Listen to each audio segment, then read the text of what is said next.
के इलाके लियारी बगदादी में 6 मंजिला रिहायशी इमारत गिर गई। हादसे में 8 अफराद जाँ बहक जबकि खवातीन समेत मुताबिक अफराद जख्मी हो गए हैं। एक खातून अस्पताल में दौरान इलाज चल बसी। जाए हादसा पर रेस्क्यू का अमल सुस्त रवि का शिकार है। कई अफराद के मलबे तले दबे होने का भी खदशा है।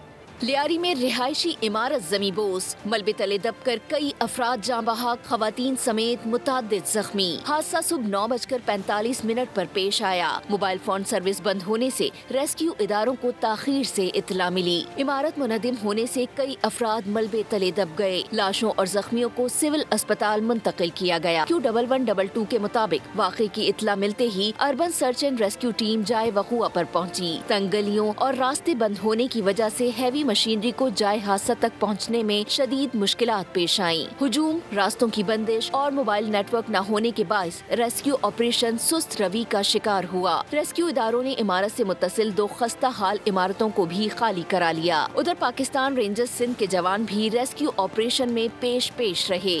तर्जुमान के मुताबिक रेंजर्स के जवान कीमती जाने बचाने के लिए रेस्क्यू टीमों के साथ इमदादी सरगर्मियों में मसरूफ हैं। सब्सक्राइब करें और बेल दबाएं ताकि कोई खबर रह न जाए।